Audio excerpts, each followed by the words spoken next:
నమస్తే welcome to life line నేను Shivani. So ఈ రోజు మనం డిస్కస్ చేయబోయే టాపిక్స్ వచ్చేసి రమటాయిడ్ అండ్ ఆస్టియో ఆర్థరైటిస్ గురించి. సో వీటి కాజెస్, సిమ్టమ్స్ అండ్ ట్రీట్మెంట్స్ గురించి వివరించడానికి ప్రస్తుతం మనతో పాటు ఉన్నారు doctor Aruna from Homeocare international hospital. ఆవిడతో మాట్లాడి మరిన్ని విశేషాలు అడిగి తెలుసుకుందాం. సో కవిత గారు చెప్పండి, రమటాయిడ్ ఆర్థరైటిస్ అంటే ఏంటి అండ్ ఎవరెవరికి ఎక్కువగా వచ్చే ఛాన్సెస్ ఉంటుంది? ఓకే, సో రుమటైడ్ ఆర్థరైటిస్ అనేది కీళ్ళవాతం అంటూ ఉంటాం. ఇది one of the autoimmune disorder, self destruction ప్రాసెస్లో, plus one of the highest risk ఆర్థరైటిస్లో ఇది ఒకటి ఉండే ఛాన్సెస్ ఉంటాయి. సో ఈ ఆర్థరైటిస్ అనేది మన చిన్న కీళ్ళు, పెద్ద కీళ్ళు, each and every joint impact అయ్యే ఛాన్సెస్ ఉంటాయి. ఆన్సెట్ ఆల్సో సడన్గా వచ్చే ఛాన్సెస్ ఉంటాయి. సో చిన్నపిల్లల్లో కానీ పెద్దవాళ్ళు ఇర్రెస్పెక్టివ్ ఆఫ్ ఏజ్ ఎవరిలోనైనా వచ్చే అవకాశాలు ఉంటాయి. అండ్ వంశపారంపర్యం కూడా వచ్చే అవకాశాలు ఎక్కువగా ఉంటూ ఉంటాయి. రావడానికి మేజర్ రీజన్ కనుక తీసుకుంటే మనకు సెల్ఫ్ డిస్ట్రక్షన్ ప్రాసెస్లో, ఆటోఇమ్యూన్ డిజార్డర్స్లో ఇది మేజర్. సో స్ట్రెస్ ఇంపాక్ట్ ఉన్న ఎనీ అదర్ ఆటోఇమ్యూన్ డిజార్డర్స్ ఉన్న దాన్ని ప్రాపర్గా ట్రీట్ చేయకుండా ఇది కన్వర్ట్ అయ్యే ఛాన్సెస్ కూడా మనము గమనిస్తుంటాం. సో సడన్ ఆన్సెట్ అనేసరికి ఇప్పుడు మనకి ఇంటర్ఫాలింజియల్ జాయింట్స్ అంటున్నాం, చిన్న కీళ్ళు అంటే రిస్టే కావచ్చు, లేకపోతే మన హ్యాండ్స్ ఫింగర్ జాయింట్సే కావచ్చు, లేకుంటే ఫీట్దే కావచ్చు. సడన్గా అండ్ యాంకిల్ కూడా ఇంపాక్ట్ అయ్యే ఛాన్స్ ఉంటుంది. సడన్గా స్వెల్లింగ్ రావడం, కొంతమందికి అసోసియేటెడ్ విత్ ద ఫీవర్, కొంతమంది with associated with skin symptoms అంటే పింకిష్ ర్యాష్ లాగా రావడం, కొంతమంది అది కూడా ఏమి లేకుండా డైరెక్ట్గా పెయిన్స్ వచ్చే ఛాన్సెస్ ఉంటాయి.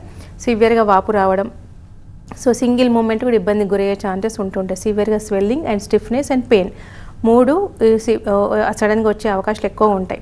సో స్టార్ట్స్ విత్ సిమెట్రికల్లీ అంటే యాక్చువల్గా left and right both joints రెండు ఒకటిసారి ఇంపాక్ట్ అయ్యే ఛాన్సెస్ ఉంటాయి. That is symmetrical. సో అది ఆర్ఏ యొక్క major first and foremost symptom కింద మనం కన్సిడర్ చేయవచ్చు. And sudden onset is also one of the basic reason. దానికి తోడు ఇది డేంజరస్ అని ఎందుకు అన్నామంటే రుమటాయిడ్ నాడల్ ఫార్మేషన్తో పాటు deformities of that particular joints ఏర్పడంతో పాటు అన్ని కీళ్ళు ఫాస్ట్గా పెరిగే ఛాన్సెస్ ఉంటాయి. ప్రోగ్రెస్ చాలా ఫాస్ట్గా ఉంటుంది. ప్రోగ్నోసిస్ బ్యాడ్గా ఉండే ఛాన్స్ ఉంటాయి. బ్యాడ్ ఇన్ నథింగ్ బట్ చాలా డేంజర్గా పెరుగుతా ఫాస్ట్గా ప్రోగ్రెస్ అవుతుందో పాటు కీళ్ళ వరకే ఉండకుండా ఈ ప్రాబ్లం అనేది ఐస్, నథింగ్ బట్ జాగ్రెంట్ సిండ్రోమ్ అంటూ ఉంటాం. సో ఐ డ్రైనెస్ ఎక్కువ రావడం అనేది గమనిస్తుంటాం. అండ్ జాయింట్ పెయిన్స్తో పాటు at the same time cardiac issues అంటే హార్ట్ ఇష్యూస్ ఎక్కువ వస్తుంటాయి. పెరికార్డైటిస్ అంటూ ఉంటాం. ఆయాసం రావడం, చిన్న ఏజ్లో కూడా కీళ్ళ నొప్పి వచ్చి దానికి ప్రాపర్గా లేకుంటే సడన్గా ఆయాసం వచ్చే ఛాన్సెస్ ఉంటాయి. That may be reason due to pericarditis కూడా ఒక రీజన్. అండ్ లంగ్ ఇంపాక్ట్ అవ్వడం వల్ల ప్లూరైటిస్ అంటూ ఉంటాం. ప్లూరైటిస్ కూడా వన్ ఆఫ్ ద రీజన్. దానివల్ల ఆయాసం, చెస్ట్ పెయిన్ వచ్చే ఛాన్సెస్ ఎక్కువగా ఉంటాయి. నడవడానికి కూడా ఇబ్బంది గురయ్యే అవకాశాలు ఎక్కువగా ఉంటూ ఉంటాయి. అండ్ బ్రెయిన్ ఇన్వాల్వ్మెంట్ అని ఫిట్స్ లాగా వచ్చే అవకాశాలు ఎక్కువగా ఉంటాయి. సో కిడ్నీ ఇంపాక్ట్ అంటే each and every organ, nothing but all vital organs కూడా ఇన్వాల్వ్ అయ్యే ఛాన్సెస్ ఉంటాయి. కాబట్టి one of the threatening arthritis అనేది మనకు రుమటాయిడ్ ఆర్థరైటిస్ కన్సిడర్ చేసే అవకాశాలు ఉంటాయండి. ఓకే, సో డాక్టర్ గారు ఒకవేళ ఇనిషియల్ స్టేజ్లో ఏమైనా సిమ్టమ్స్ కనిపిస్తే దాన్ని నెగ్లెక్ట్ చేస్తే సర్లే ట్రీట్మెంట్ ఉంటుంది, మళ్ళీ ట్రీట్మెంట్ తర్వాత మళ్ళీ వచ్చే ఛాన్సెస్ ఉంటుందని కొంచెం భయంతో వాళ్ళు చేపించుకోకుండా కొందరు ఉంటారు. సో అలాంటి ఇనిషియల్ స్టేజ్లోనే ఇలాంటి సిమ్టమ్స్ని నెగ్లెక్ట్ చేస్తే ఫ్యూచర్లో ఎలాంటి కాంప్లికేషన్స్ని చూడొచ్చు అంటారు? సో యాక్చువల్గా ఇది సివియర్గా ఈ నార్మల్గా osteoarthritis negligence possibility is there, but not in case of rheumatoid arthritis. ఎందుకంటే ఆ పెయిన్ దే కాంట్ టాలరేట్. తెలుసు ఈజీగా ఇమ్మీడియట్గా తెలుసు. సడన్ ఆన్సెట్ వచ్చి సివియర్గా పెయిన్, డిఫార్మిటీ వచ్చి ఫాస్ట్గా ప్రోగ్రెస్ అయ్యే ఛాన్సెస్ ఉంటాయి. కాబట్టి ఎనీ పెయిన్ కిల్లర్ వేసిన వాళ్ళు తగ్గే ఛాన్సెస్ ఉండదు. అన్లెస్ అంటే దానికి ఒక ప్రాపర్ వే ఆఫ్ ప్రిస్క్రిప్షన్ ఇస్తే తప్ప తగ్గే ఛాన్సెస్ ఉండవు. కాబట్టి వాళ్ళకి హోమ్ రెమెడీస్ యూజ్ చేసిన పెయిన్ కిల్లర్స్ వాళ్ళు బయట నుండి తెచ్చేసుకున్నా కూడా తగ్గే అవకాశం ఉంటాయి. కాబట్టి దే విల్ కన్సర్న్ డెఫినెట్లీ. కాకపోతే way of choosing of the system is also very much important. ఇప్పుడు ట్రీట్మెంట్కి వెళ్తున్నారు, but what type of treatment they are taking అంటే మామూలుగా దానికి మనకి ఇమ్యూనోసప్రెసివ్ ట్రీట్మెంట్ ఇస్తూ ఉంటారు ఎక్కువ ఆల్టర్నేట్ సిస్టమ్ ఆఫ్ మెడికేషన్లో. స్టిరాయిడ్ యూసేజ్ ఎక్కువ ఉండడం వల్ల ఏమవుతుంది, ఇన్స్టెంట్ మనకు పెయిన్ రిలీఫ్ ఉంటుంది తప్ప ఇందాక నేను చెప్పినాను కదా దాని కాంప్లికేషన్స్ అన్ని హార్ట్ ఇన్వాల్వ్మెంట్, నర్వ్ ఇన్వాల్వ్మెంట్, అన్ని కిడ్నీ ఆర్గాన్స్ కూడా ఇంపాక్ట్ అయ్యే ఛాన్సెస్ ఉంటాయి. అండ్ మెడిసిన్ ఇండ్యూస్ డయాబెటిక్ కూడా వచ్చే ఛాన్సెస్ ఉంటాయి. కానీ ఓన్లీ వాళ్ళకి పెయిన్ మాత్రం రిలీఫ్ ఉంటుంది. సో డిజీజ్ ప్రోగ్రెస్ నాపదు, పెథాలజీని రివర్స్ చేయదు, అండ్ ప్రోగ్నోసిస్ ఇంకా ఫర్దర్ బ్యాడ్ అవుతుంది. ఇంకా 4 డాక్టర్ రిక్వైర్మెంట్ 4 టాబ్లెట్స్ యాడ్ అయ్యే ఛాన్సెస్ ఉంటాయి. సో అది ఇమ్యూనో సప్రెసెంట్ ట్రీట్మెంట్ కాకుండా నార్మల్గా మీద యాక్షన్ చేసే మెడికేషన్ కనుక తీసుకుంటే, ఇప్పుడు చూసింగ్ ఆఫ్ సిస్టంలో మనకు హోమియో ప్రిస్క్రిప్షన్లో నార్మల్గా అబ్నార్మల్ ఇమ్యూన్ రెస్పాన్స్ కాబట్టి అది నార్మల్ ఇమ్యూన్ రెస్పాన్స్ కిందకి వెళ్ళిపోతుంది. సో సప్రెస్ చేయకుండా దాన్ని ప్రాపర్గా పెరిగే ఛాన్సెస్ ఉంటాయి. But day one it self steroid అంత ఫాస్ట్గా మెడిసిన్ పనిచేయదు. పెయిన్ అంతా గ్రాడ్యువల్గా రిలీఫ్ అవుతుంటుంది. సో పెథాలజీ రివర్స్ అవుతుంది కాబట్టి ప్రోగ్నోసిస్ గుడ్ వెళ్ళే ఛాన్సెస్ ఉంటాయి. ప్రోగ్రెస్ అనేది డిజీజ్ పెథాలజీ రివర్స్ అయ్యే ఛాన్సెస్ ఉంటాయి. బట్ కొద్దిగా పేషెంట్కి ఓపిక అనేది అవసరం. అది డే 1లో కొంచెం వాళ్ళు మెంటల్లీ ప్రిపేర్ అయితే మాత్రం ప్రాబ్లం రెక్టిఫై అయ్యే ఛాన్సెస్ ఉంటాయి. అండ్ ఆర్ఏ పాజిటివ్ కూడా మనకి నెగిటివ్ అయ్యే ఛాన్సెస్ ఉంటాయి, డిఫార్మిటీస్ లేకుండా. And internal organ safe, nothing but heart కానీ, లంగ్స్ కానీ, లివర్ కానీ, కిడ్నీ కానీ అన్నీ సేఫ్కి వెళ్ళే ఛాన్సెస్ ఉంటాయి. అండ్ యాంటీ CCP కానీ, CRP కానీ, ఆర్ఏ ఫ్యాక్టర్ కూడా కంప్లీట్గా నెగిటివ్ అయిన cases are there. And demand of the patient is also very much important. ఎట్లా అంటే ఇప్పుడు మిడిల్ ఏజ్ గ్రూప్ వాళ్ళు వచ్చింది అనుకోండి, వీళ్ళకి 20 to 30 ఏజ్ గ్రూప్ ఉంటే, మ్యారీడ్ కపుల్ చాలామంది ఇన్ఫర్టిలిటీ రీజన్స్లో ఆర్ఏకి మెడిసిన్ వాడుతూ కూడా వస్తూ ఉంటారు. సో వాళ్ళకు ప్రెగ్నెన్సీ వద్దంటే ట్రై చేయకని చెప్తుంటారు కొంతమంది చేసినా కూడా అబార్షన్స్ అవుతూ ఉంటాయి, కొంతమంది ప్రెగ్నెన్సీ రాకుండా ఉంటుంటాయి. అలాంటి కేసెస్లో కూడా with support of homeo prescription వల్ల ఏమవుతుంది అంటే మనం ఇచ్చే GCS మెథడ్లో ప్రెగ్నెన్సీ రావడంతో పాటు నిలుపుదల ఉండే ఛాన్సెస్ ఉంటాయి. అండ్ వాళ్ళ కండిషన్లో ఏం చేస్తామంటే వాళ్ళు వాడే మెడికేషన్తో పాటు మన మెడిసిన్ యాడ్ చేస్తాం. సో వాళ్ళకి ఎందుకంటే they can't tolerate the pain కాబట్టి ఆ సిచ్యువేషన్ హ్యాండిల్ అయిన తర్వాత వన్స్ షీ గాట్ డెలివరీ తర్వాత అప్పుడు ట్యాంపరింగ్ ఆఫ్ ద డోసెస్ చేసే ఛాన్సెస్ ఉంటాయి. So demand and of the patient also very much important. And కొంతమంది ఉంటారు so comorbid conditions, autoimmune disorders, not only ఇదే ఆర్ఏ కాకుండా అషిమటోస్ థైరాయిడైటిస్ అంటూ ఉంటాం. వాళ్ళకి ఇది ఎక్కువ వచ్చే ఛాన్సెస్, ఇది ఉన్న వాళ్ళకి అది కూడా వచ్చే ఛాన్సెస్ ఉంటాయి. కాబట్టి అలాంటి వాళ్ళకి ఇంకా they can't tolerate the pain, వాళ్ళకి కొద్ది సపోర్ట్ అవసరం. కొద్ది ఎక్కువ టైంలో మనం ట్యాంపరింగ్ ఆఫ్ ద డోసేజ్ జరిగే ఛాన్సెస్ ఉంటాయి. And patient with RA and diabetes కూడా ఇంకా vulnerable condition. So almost diabetic ఉన్న వాళ్ళకి ఆర్థరైటిస్ నథింగ్ బట్ వస్తే అది ఓఏ ఆర్థరైటిస్ అంటే పెరి ఆర్థరైటిస్ కానీ ఫ్రోజన్ షోల్డర్ అంటూ ఉంటాం. సో దానికి ఇది యాడ్ అయిపోయింది అనుకోండి, they can't live normal life అని అసలు ఎవ్రీడే వాళ్ళకి ఒక వల్నరబుల్ కండిషన్ అయ్యే ఛాన్సెస్ ఎక్కువగా ఉంటుంది. సో అలాంటి కండిషన్లో మన డయాబెటిక్ కంట్రోలింగ్తో పాటు సో ఈ ఓఎన్ కంట్రోల్ చేయాలి అండ్ ఆర్ఏన్ కూడా సిమ్టమాటిక్ రిలీఫ్ ఉండే ఛాన్సెస్ ఉంటాయి. And age is also places a major role.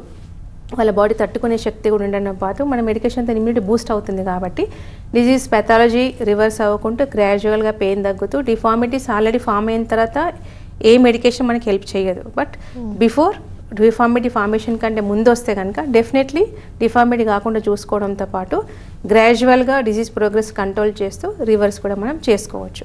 But depending upon disease pathology, any joints impact అయినాయి, age, comorbid conditions and demand everything and CRP levels, ASO titer levels అన్ని కూడా impact అయ్యే chances ఉంటుంది. So doctor గారు ఇప్పుడు ఆర్ఏకి సంబంధించి ఏమైనా food restrictions ఉంటుందా అండ్ అలాగే యాక్టివిటీ రిస్ట్రిక్షన్స్ ఏమైనా ఉంటుందా ఒక పేషెంట్కి? యాక్చువల్గా రుమటైడ్ ఆర్థరైటిస్లో అంటే మ్యాక్సిమం ఏంటంటే పెయిన్స్ సివియర్గా ఉంటాయి. సో ఎనీ ఆర్థరైటిస్ మనకి పులుపు అవాయిడ్ చేయమని చెప్తుంటాం. సో అతికి మరి చింతపండు పులుపు అంటే అతికి మరి టామరెంట్ తీసుకుంటే ఎక్కువ పెయిన్స్ పెరిగే ఛాన్సెస్ ఎక్కువ ఉంటాయి కాబట్టి దే నీడ్ టు అవాయిడ్. దానికి తోడు మనకు సీ ఫుడ్ కూడా ట్రిగ్గరింగ్ అయ్యే ఛాన్సెస్ ఉంటాయి. సో ప్రోటీన్ రిచ్ డైట్ తీసుకోవడం వల్ల కూడా మటన్, చికెన్ అట్లా తీసుకోవడం వల్ల కూడా అండ్ సీ ఫుడ్ తీసుకోవడం వల్ల పెరిగే ఛాన్సెస్ ఎక్కువ ఉంటాయి. ప్రాన్స్ అండ్ ఫిష్ అంటూ ఉంటాం. So fresh water fish is okay, but sea water fish అయితే డెఫినెట్గా పెయిన్స్ రేజ్ అయ్యే ఛాన్సెస్ ఉంటాయి కాబట్టి they have to control those food. Other than that ఇంకా వేరే అదర్ రిస్ట్రిక్షన్స్ అయితే ఏమీ ఉండవు డిజీజ్ పరంగా అయితే. అది తీసుకుంటే అండ్ వాళ్ళకి డెఫిషియన్సీస్ ఎక్కువగా ఉంటాయి.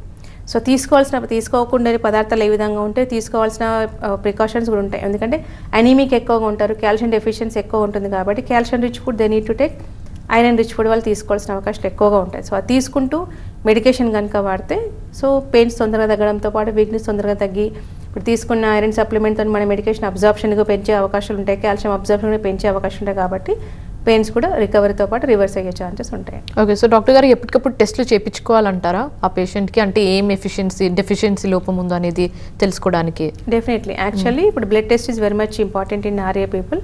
సో వీళ్ళకి ఏంటి అంటే ఎవ్రీ 3 months ఇప్పుడు డిటెక్ట్ అయిన దానికంటే జనరల్గా అన్ని చెకప్ చేస్తుంటారు. LFT నుంచి వేసే అవకాశాలు ఎక్కువగా ఉంటాయి. RA factors, anti CCP, CRP and ASO titer, this are the common test for RA rule out ఉందా లేదా అని చెప్పడానికి. ఇందులో ఏది ఒకటి 1 out of the 4 the 2 positive ఉన్నది పాజిటివ్ కిందకి కన్సిడర్ చేస్తారు. కొంతమంది ఏంటంటే ఆర్ఏ నెగిటివ్ ఉంది కదండి నాకు రుమటైడ్ ఆర్థరైటిస్ లేదు అంటూ ఉంటారు. బట్ పెద్దవాళ్ళు మ్యాక్సిమం పాలీ ఆర్థరైటిస్, సిమెట్రికల్ ఆర్థరైటిస్లో సీరోనెగటివ్ ఆర్థరైటిస్ అంటుంటారు. But that is towards RA itself. RA ఒకటి నెగిటివ్ అని కాదు, ASO and anti CCP, CRP కూడా అవి కూడా 4 నెగిటివ్ ఉంటేనే నెగిటివ్, అది కీలవాతం కాదని కన్సిడర్ చేయాలి. బట్ అందులో ఏ 2 ఉన్నా compulsory. But once she or he detected with RA అయితే కనుక ఎవ్రీ 6 monthsకి and liver function test, haemoglobin and calcium, vitamin D and B12 definitely along with RA ఫ్యాక్టర్తో పాటు కూడా చెక్ చేయించుకోవడం అనేది వెరీ మచ్ ఇంపార్టెంట్. దాని ప్రకారం లైన్ ఆఫ్ ట్రీట్మెంట్ అనేది జడ్జి చేసే ఛాన్సెస్ ఉంటాయి. సో డాక్టర్ గారు ఆర్ఏకి సంబంధించి ట్రీట్మెంట్ ప్రాసెస్ ఏ విధంగా ఉంటుంది? యాక్చువల్గా ఇప్పుడు మనకు హోమియోపతిలో దట్టు మన హోమియోకేర్ ఇంటర్నేషనల్ GCS మెథడ్ ఉండే ఛాన్సెస్ జెనెటిక్ కాన్సర్ సిమ్టమ్ అంటూ ఉంటాం. సో ఇచ్చే మెడికేషన్ అనేది కాన్స్టిట్యూషనల్ ప్రిస్క్రిప్షన్ అంటే పేషెంట్కు రావడానికి రీజన్ ఏంటి, ఎయిల్మెంట్స్ ఫ్రమ్ అంటూ ఉంటాం. So that is a major concern. ఎందుకు రావడానికి రీజన్ ఏంటి అది ఒకటి బేసిక్ తీసుకొని ఇవ్వడం అనేది జరుగుతుంది. అంటే ఇచ్చే ఫార్ములాస్ కానీ క్వాలిటీ ఆఫ్ మెడిసిన్ కూడా డిఫరెంట్గా ఉండే ఛాన్సెస్ ఉంటాయి. సో దానికి తోడు మనకు నెంబర్ ఆఫ్ డాక్టర్స్ అనేది కూడా ఎక్స్పీరియన్స్డ్ డాక్టర్స్ ఉండే అవకాశాలు ఎక్కువ ఉంటాయి. అట్ ద సేమ్ టైం మనకి జీసీఎస్ మెథడ్ ప్రిస్క్రిప్షన్ వల్ల మ్యాక్సిమం ప్రాబ్లమ్ అనేది రివర్స్ అయ్యే ఛాన్సెస్ ఉంటాయి. Out of irrespect of age, చిన్న పిల్లల్లో కానీ at the same time middle age group కానీ ఏజ్డ్ గ్రూపుల్లో కానీ డెఫినెట్గా కంప్లీట్గా రివర్స్ అయ్యే ఛాన్సెస్ ఉంటాయి. But when they are coming అన్న దాంట్లో వెరీ మచ్ ఇంపార్టెంట్. ఇప్పుడు 1 yearలో వస్తారు, కొంతమంది 6 monthsలో, కొంతమంది డైరెక్ట్గా కొద్దిగా పెరిగిందండి ఇది రీజన్ అని చెప్పేసి కూడా వచ్చే ఛాన్స్ ఎక్కువ ఉంటాయి. అలాంటి వరకు తొందరగా తగ్గే ఛాన్సెస్ ఉంటాయి. ఎందుకంటే ఎంత తొందరగా వస్తే అంత పెథాలజీ అనేది మైల్డ్గా ఉంటుంది కాబట్టి మైల్డ్ టు మోడరేట్ కేసెస్ తొందరగా రివర్స్ అయ్యే ఛాన్సెస్ ఉంటాయి. వేర్ కమ్స్ సివియర్గా ఉన్న కేసెస్కి మాత్రమే ఎక్కువ ప్రాబ్లం అయ్యే ఛాన్సెస్ ఉంటాయి. ఎక్కువ కాలం మెడికేషన్ వాడాల్సిన అవకాశాలు ఎక్కువగా ఉంటాయి. సివియర్లకైతే 1 or 2 years, మ్యాక్సిమం 3 yearsలో మనకు క్లోజ్ అయ్యే ఛాన్సెస్ ఉంటూ ఉంటాయి. బట్ సివియర్ కేసెస్కి 4 years, 5 years, 6 years పట్టే అవకాశాలు ఉంటాయి. ఇన్స్టెడ్ ఆఫ్ లైఫ్ లాంగ్, ఇప్పుడు మనకు ఆల్టర్నేట్ సిస్టంలో దానికి లైఫ్ లాంగ్ మెడికేషన్ వాడాలని చెప్తుంటారు. మన మెడికేషన్ వల్ల ప్రాపర్ కనుక ట్రీట్ చేస్తే లైఫ్ లాంగ్ మెడికేషన్ రిక్వైర్మెంట్ లేకుండా కొన్ని ఇయర్స్లో రివర్స్ అయ్యే ఛాన్సెస్ ఉంటాయి. But bearing of the pain also very much important. ఇప్పుడు సివియర్గా పెయిన్ ఉందనుకోండి, సో చిన్నపిల్లలు కానీ ఏజ్డ్ గ్రూప్ వాళ్ళు దే కాన్ బేర్ కాబట్టి అప్పుడు మనకు సపోర్ట్ ఆఫ్ మెడికేషన్ సపోర్ట్ తీసుకుంటూ ఉంటాం. సో మన దాంట్లో కూడా పెయిన్ మెడికేషన్ ఉండే అవకాశాలు ఉంటాయి. వాళ్ళు బేర్ చేస్తే కనుక తొందరగా మెడికేషన్ ట్యాంపరింగ్ అనేది తొందరగా పాసిబుల్ అయ్యే ఛాన్సెస్ ఉంటాయి. అండ్ డిసీజ్ పెథాలజీ రివర్స్ అవుతున్న కొద్దీ టోటల్ మెడికేషన్ అనేది రిమూవల్ అయిపోయి end of the day alternate system of medication ఉండకపోవచ్చు అండ్ హోమియోపతి ప్రిస్క్రిప్షన్ లేకుండానే నార్మల్గా నెగిటివ్ అయ్యే ఛాన్సెస్ ఉంటాయి. అందులో మనకి ఓన్లీ RA నెగిటివ్ అనే కాకుండా ఏస్వై టైటర్ కంప్లీట్గా normal range and CRP and CCP normal range రావడం అని చెప్తాం. అండ్ డే 1 నుంచి మనకి మేనేజ్మెంట్ పార్ట్ అని చెప్పడం అనేది జరుగుతుంది. వాళ్ళకున్న రిక్వైర్మెంట్ ప్రకారం ఎనీ డెఫిషియన్సీస్ ఉంటే ఇలాంటి ఫుడ్ తీసుకోవాలని చెప్తాం. End of the day course complete అయిన తర్వాత కూడా సో వన్స్ RA పేషెంట్ అంటే డెఫినెట్గా బోన్స్ ఆర్ వీక్ ఉంటాయి కాబట్టి కాల్షియం అండ్ విటమిన్ D అనే సప్లిమెంటేషన్ ఫ్యూచర్లో కూడా కంప్లీట్గా తీసుకోవాల్సిన అవకాశాలు ఉంటాయి. సో డెఫిషియన్సీ లేకుండా every 6 months వాళ్ళు చెక్ చేయించుకున్నా కూడా అవి నెగిటివ్ ఉన్నా కూడా ఇవి కూడా they have to go through with every 6 months. అది నార్మల్ రేంజ్ ఉంటే ఎలాంటి ఇబ్బందులు ఏమీ ఉండవు. సో అండ్ ఎక్సర్సైజ్ అంటే కానీ చేసుకుంటారు అనుకోండి, ఇప్పుడు బిగ్గర్ జాయింట్స్ ఇంపాక్ట్ అయితేనేమో డిఫార్మిటీస్ కాకుండా వాళ్ళు నార్మల్ ఎక్సర్సైజ్ చేసుకోవచ్చు. థ్రెడ్మిల్ లాంటిది కానీ సైక్లింగ్ లాంటిది, థ్రెడ్మిల్ ఒబేస్ ఉన్న వాళ్ళకి అవాయిడ్ చేయమని చెప్తుంటాం. సైక్లింగ్ చేయొచ్చు, యోగా కానీ సూర్య నమస్కారాలు దే హ్యావ్ టు డూ. అది ఫ్యూచర్లో కంటిన్యూ ఆన్ ట్రీట్మెంట్ ఉన్నప్పుడు ఎండ్ ఆఫ్ ద డే కూడా వాళ్ళకు మెయింటైన్ చేసుకోవడం అనేది బెటర్ ఉండే ఛాన్స్ ఉంటాయి. Flexibility of the joint further కూడా కంట్రోల్ అయిపోయి మళ్ళీ పెథాలజీ రివర్స్ కాకుండా కూడా హెల్ప్ అవుట్ అయ్యే ఛాన్సెస్ ఉంటాయండి. ఓకే, సో డాక్టర్ గారు RAతో పాటు మనం ఎక్కువగా వినే టర్మ్ వచ్చేసి ఆస్టియోఆర్థరైటిస్ గురించి. సో దీనికి సంబంధించి కేసెస్ కూడా చాలా ఎక్కువనే వింటున్నాము. అసలు ఏంటి ఆస్టియోఆర్థరైటిస్ అండ్ ఎవరెవరికి ఎక్కువగా వచ్చే ఛాన్సెస్ ఉంటుంది, మెయిన్ రూట్ కాజెస్ ఏ విధంగా ఉంటుంది? ఓకే, సో కంప్లీట్గా ఆపోజిట్ RAకి OAకి. సో ఆస్టియోఆర్థరైటిస్ అంటే కనుక మనకు డిజనరేటివ్ ఆర్థరైటిస్ అంటే డెఫిషియన్సీస్తోని ఏజ్ పరంగా డిజనరేషన్ అయ్యే ఛాన్సెస్ ఉంటాయి. సో మనకు ఫిజికల్ ఇన్యాక్టివిటీ ఉన్న వాళ్ళకి కానీ ఒబేస్ పీపుల్ కానీ అయితే over burden of the joint and over use of the joints ఉండడం వల్ల ఉండే అవకాశం ఉంటాయి. ఇది స్లో ఆన్సెట్, గ్రాడ్యువల్గా ఆన్సెట్ అయ్యే ఛాన్స్. ఇందులో నెగ్లిజెన్స్ ఆఫ్ ద పేషెంట్స్ ఎక్కువగా ఉంటుంది. ఎందుకంటే పెయిన్ స్లోగా పెరుగుతుంది కాబట్టి ఏదో పెయిన్ కిల్లర్ వేసుకుంటే తగ్గే ఛాన్సెస్ ఎక్కువ ఉంటాయి. బట్ అన్లెస్ అంటే డిసీజ్ పెథాలజీ పెరిగి grade 1, grade 2, grade 3, grade 4 knees కనుక పెరిగితే ఇబ్బంది గురయ్యే ఛాన్సెస్ ఉంటాయి. ఇది బిగ్గర్ జాయింట్స్ ఇంపాక్ట్ అయితే మన బాడీని అయితే ఏదైతే వెయిట్ బేర్ చేస్తాయో అంటే నథింగ్ బట్ మెడనే కావచ్చు, నడుమే కావచ్చు, హిప్ జాయింట్స్ అంటే తుంటి ఎముకలు, మోకాళ్ళు and wrist nothing but ankle joints ఎక్కువగా అంటే సెంట్రల్ ఉండే వెయిట్ బేరింగ్ జాయింట్స్ ఎక్కువగా ఇంపాక్ట్ అయ్యే ఛాన్సెస్ ఉంటాయి. బట్ స్లో ఆన్సెట్తో పాటు సిమెట్రికల్గా కాకపోవచ్చు. ఒక జాయింట్ ఇంపాక్ట్ అయిపోయి దాని మీద భారం అనేది ఇంకొక జాయింట్ మీద ఇంపాక్ట్ అయినప్పుడు కొన్ని నెలల తర్వాత ఆ జాయింట్ ఇంపాక్ట్ అయ్యే ఛాన్సెస్ ఉంటాయి. అంటే ఒక జాయింట్ అయిన తర్వాత కొన్ని నెలలు కానీ కొన్ని సంవత్సరాల తర్వాత ఇంకో కీ ఇంపాక్ట్ అయ్యే ఛాన్సెస్ ఉంటాయి. ఎసిమెట్రికల్ అంటూ ఉంటాం. అండ్ ఇది కూడా వీళ్ళకు stress, physical stress and mental stress and physical inactivity, deficiency. ఇప్పుడు నవడేస్ అదర్ మెటబాలిక్ డిజార్డర్ చిన్నపిల్లలే మనకు ఎక్కువ గమనిస్తున్నాం. కాల్షియం మెటబాలిజంని కంట్రోల్ చేసే థైరాయిడ్ కానీ డయాబెటీస్ కానీ సో మిడిల్ ఏజ్ గ్రూప్ వాళ్ళని ఎక్కువ గమనిస్తున్నాం. అది కూడా ప్రాపర్గా ట్రీట్ చేయకుంటే కాల్షియం డెఫిషియన్సీస్ ఎక్కువ పెరగడం, మనం తీసుకునే క్వాలిటీ ఆఫ్ ఫుడ్లో విటమిన్ D, కాల్షియం డెఫిషియన్సీ ఉండడం వల్ల అండ్ ఫిజికల్గా inactive and mentally peak stress ఉన్న వాళ్ళకి ఈ ఆస్టియోఆర్థరైటిస్ రావడం మనం ఎక్కువ గమనిస్తుంటాం. ఇది ఇంతకుముందు ఓన్లీ 45 క్రాస్ అయిన ఫీమేల్లో కానీ 50 క్రాస్ అయిన మేల్లో కానీ గమనించాలి. బట్ నవేడేస్ 20+, 30+ ఏజ్ గ్రూపులను ఎక్కువ గమనిస్తున్నాం. రీజన్స్ ఇవన్నీ యాడ్ ఆన్ అవుతున్నాయి కాబట్టి. సో వీళ్ళు తీసుకునే ప్రికాషన్స్ ఇది కూడా హెరిడిటరీనే. సో వంశపారంపర్యంగా పేరెంట్స్కి ఎవరికి ఉన్నా ఇక్కడ వచ్చే ఛాన్సెస్ ఉంటూ ఉంటాయి. వాళ్ళకి లేకుండా ఇప్పుడు డెఫిషియన్సీస్ రన్ అవుతున్నప్పుడు వీళ్ళకి వచ్చే ఛాన్సెస్ ఉంటాయి. అబ్నార్మల్ పాస్చర్లో కూర్చోవడం, అబ్నార్మల్గా వెయిట్ లిఫ్ట్ చేయడం, సో ఇది కూడా అయ్యే ఛాన్స్ ఉంటే యాక్సిడెంట్ ప్రోన్ అండ్ లుంబార్ పంక్చరింగ్ కూడా మనకు లుంబార్ స్పాండిలోసిస్ లేకపోతే ఓఏ ఆఫ్ ఫీమేల్ ఎక్కువగా రీజన్ అది ఎక్కువ సర్జరీస్ అవ్వడం వల్ల కూడా ఈ ప్రాబ్లం ఎక్కువగా వచ్చే ఛాన్సెస్ ఉంటూ ఉంటాయి. సో వీళ్ళు ప్రికాషన్స్ తీసుకోలేదు అంటే మనకు వీళ్ళు స్లో ఆన్సెట్ కాబట్టి తొందరగా రివర్స్ అయ్యే అవకాశాలు ఎక్కువగా ఉంటాయి. ప్రికాషన్ తీసుకుంటే వితౌట్ మెడికేషన్ తోటి వాళ్ళు బెనిఫిట్ పొందే ఛాన్సెస్ ఉంటాం. ఇప్పుడు స్టిఫ్నెస్, దీని ఫస్ట్ సిమ్టమ్ స్టిఫ్నెస్ వస్తుంటుంది. ఫస్ట్ మూమెంట్ సివియర్గా పెయిన్ రావడం, ఎప్పుడైతే మనం రెస్ట్ పొజిషన్ నుండి లేస్తామో అది మెడనే కావచ్చు, నీ మోకాళ్ళే కావచ్చు, హిప్పే కావచ్చు. సో ఫస్ట్ ఒక 5 minutes వరకు ఒక 4-5 steps వేసేంత వరకు కానీ కొంచెం ఫ్రీగా మూమెంట్ ఉంది. బట్ కొద్ది దూరం నడిచిన తర్వాత అది ఫ్రీగా అయ్యే ఛాన్సెస్ ఉంటాయి. సో అలాంటి టైంలోనే కొద్దిపాటి ఎక్సర్సైజ్ చేసి డెఫిషియన్సీ ఏమైనా ఉందా చెక్ చేయించుకొని మారితే కనుక మెడిసిన్స్ రిక్వైర్మెంట్ లేకుండానే మనకు వర్కౌట్ అయ్యే ఛాన్సెస్ ఉంటాయి. బట్ స్టిల్ ఇప్పుడు ఎక్కువ స్ట్రెయిన్ అయ్యానేమో అని చెప్పేసి నెగ్లెక్ట్ చేసి కొన్ని వారాలు కొన్ని నెలలు ఇదే విధంగా కంటిన్యూ అయిందనుకోండి, డిజీజ్ ప్యాథాలజీ పెరిగే ఛాన్సెస్ ఉంటాయి. డీజనరేషన్ ఇంకా ఫర్దర్ ప్రోగ్రెస్ అయిపోయి స్టిఫ్నెస్తో పాటు ఫ్లెక్సిబిలిటీ తగ్గిపోయి సో సింగిల్ అంటే ఈవెన్ ద ఫస్ట్ మూమెంట్ అని కాకుండా కొద్ది దూరం నడిచినా కూడా పెయిన్ పెరిగే ఛాన్సెస్ ఉంటాయి. అది మోకాళ్ళు అయితే మెట్లకి దిగలేని పరిస్థితి, కింద కూర్చోలేని పరిస్థితి, ఈచ్ అండ్ ఎవ్రీ మూమెంట్ ఇబ్బంది. అండ్ ఎక్కువ దూరం నడిచినా కొద్ది దూరం నడిచినా ఇబ్బంది పడి మనం గ్రెడేషన్ డిసైడ్ చేసే ఛాన్సెస్ ఉంటాయి. అది హిప్ అయితే మాత్రం మనకు కంపల్సరీ మనకు వెయిట్ బేరింగ్ జాయింట్తో పాటు ఎనీ పొజిషన్లో మనకు ఇబ్బంది గురయ్యే ఛాన్సెస్ ఉంటాయి.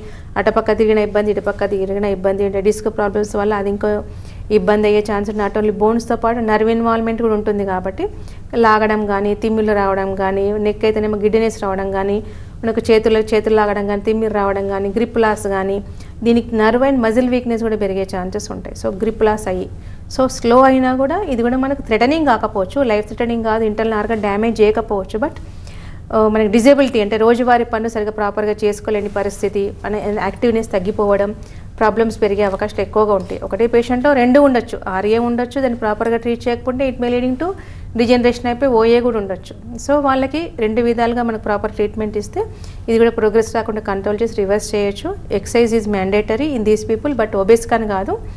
అండ్ థ్రెడ్మిల్ అని అవాయిడ్ చేయాలి, కింద కూర్చొని వీళ్ళు అవాయిడ్ చేయాలి, వెయిట్ లిఫ్టింగ్ అవాయిడ్ చేయాలి. ఇలాంటి ప్రికాషన్ తీసుకొని మెడిసిన్స్ వాడితే రికవర్ అయ్యే ఛాన్సెస్ ఉంటుంది. సో డాక్టర్ గారు ఇప్పుడు హోమియోపతిలో ఓఏకి సంబంధించి ట్రీట్మెంట్ ఏ విధంగా ఉంటుంది? సో మనకు ఆస్టియోఆర్థరైటిస్ అనగా డీజనరేటివ్ చేంజెస్ ఉంటుంది కాబట్టి సో చాలామంది ఇది కూడా అంటే పెయిన్ కొంతమంది grade 4 initially they can tolerate the pain. So సివియర్గా అయినప్పుడు మాత్రమే they can't tolerate the pain, అప్పుడు వస్తుంటారు కొంతమంది. So surgical stage 4th grade అయితే మనకి సర్జికల్ స్టేజ్. అలాంటి కండిషన్లో మనకి ఏజ్ ఉండి డయాబెటిక్ ఉంటే మాత్రం వాళ్ళు they don't want go with surgery. అలాంటి కండిషన్లో రివర్స్ కాకుండా they can maintain the normal life style maintain చేసుకుని పెయిన్ లేకుండా నడిచే ఛాన్సెస్ ఉంటాయి. But in case of up to 3rd grade వరకు మనకు రివర్స్ అయ్యే ఛాన్సెస్ ఉంటాయి. వాళ్ళకి అదర్ కోమార్బిడ్ కండిషన్స్ కంట్రోల్ ఉన్నా కూడా కంట్రోల్ చేసుకుని మెడిసిన్ ఇవ్వడం వల్ల సో మూమెంట్ కానీ, flexibility of that particular joint కానీ, గుజ్జు పెరగడం కానీ ఉండే అవకాశాలు ఉంటాయి. కాబట్టి so normal life day to day activity చేసుకోవడంతో పాటు లైఫ్ స్టైల్ నార్మల్ లీడ్ చేయొచ్చు. కొంతమంది సర్వికల్ స్పాండిలోసిస్ అంటే లుంబార్ స్పాండిలోసిస్ వస్తూ ఉంటారు, డిస్క్ బల్జ్, సయాటికా ప్రాబ్లం. వాళ్ళు చాలామంది సర్జరీ అని చెప్తుంటారు. అలాంటి వాళ్ళు డిస్క్ బల్జెస్ మల్టిపుల్ లెవెల్లో ఉంటే వాళ్ళకి రిస్క్ ఎక్కువ ఉంటుంది. కాబట్టి సో వద్దండి మేము సర్జరీకి భయపడి వస్తున్నామని వస్తుంటారు. అలాంటి వాళ్ళకి first nerve involvement is very much important. కాబట్టి సయాటికా తగ్గుతుంది, స్టిఫ్నెస్ తగ్గి, పెయిన్ తగ్గిపోయి, డిస్క్ బల్జ్ కూడా రికవర్ అయిపోయి నాన్ సర్జికల్ కరెక్షన్ అయ్యే ఛాన్సెస్ ఉంటాయి. మెడ నొప్పి కూడా అంతే, చాలామందికి గిడ్డినెస్ అని వస్తూ ఉంటారు. కళ్ళు తిరగడం అనేది మనకు వితిన్ డేస్లో అవర్స్లో కూడా గిడ్డినెస్ తగ్గే ఛాన్సెస్ ఉంటాయి. స్టిఫ్నెస్ కానీ, పెయిన్ కానీ, చేతులు లావడం కానీ, తిమ్మిర్లు అవడం ప్రతి ఒక్కటి nerve, muscle, disc and bone repairing వల్ల రివర్స్ అయ్యే ఛాన్సెస్ ఉంటాయి. But precautions is mandatory with medicines వాడినా వాడకున్నా, ఈవెన్ సర్జరీ చేసినా సర్జరీ తర్వాత అయినా కూడా వెయిట్ లిఫ్టింగ్ కానీ, కింద కూర్చోవడం కానీ, అంటే దాని nothing but overburden of the joint చేయకూడదు, overuse of the joint చేయకుండా ప్రాపర్గా చేస్తే కనుక మళ్ళీ ప్రాబ్లం రిపీట్ కాకుండా చూసుకోవచ్చు. సో డాక్టర్ గారు వీళ్ళకి ఓఏ వాళ్ళకి ఏమైనా ఫుడ్ రిస్ట్రిక్షన్స్ ఉంటుందా? సో వీళ్ళకి రిస్ట్రిక్షన్ ఆఫ్ డైట్ ఏం లేదు. బట్ ఒబేస్ ఉంటే కనుక they have to control non veg కానీ, ఇప్పుడు వెయిట్ గెయినింగ్ ఫుడ్ ఏమైనా తీసుకుంటే they need to avoid. Preservative food కానీ, స్వీట్స్ కానీ, రైస్ ఐటమ్స్ కానీ కొద్దిగా అవాయిడ్ చేసేదంటే they can maintain the weight. అది ప్లస్ సప్లిమెంటేషన్ తీసుకోవాలంటే విటమిన్ డి, కాల్షియం సప్లిమెంటేషన్ వాళ్ళకి మ్యాండేటరీ. ఎందుకంటే డెఫిషియన్సీస్ వాళ్ళు ఎక్కువగా ఉంటాయి కాబట్టి ఆ 2 కేర్ కనుక తీసుకుంటే ఇబ్బంది లేకుండా చూసుకోవచ్చు. ఓకే, సో డాక్టర్ గారు ఆర్ఏ అండ్ ఓఏకి సంబంధించి మంచి మంచి సజెషన్స్ అండ్ సొల్యూషన్స్ ఇచ్చినందుకు థ్యాంక్ యూ సో మచ్ అండి. సో ఇది ఇవాల్టి లైఫ్ లైన్. మరో లైఫ్ లైన్తో మళ్ళీ కలుద్దాం. చూస్తూనే ఉండండి TV9.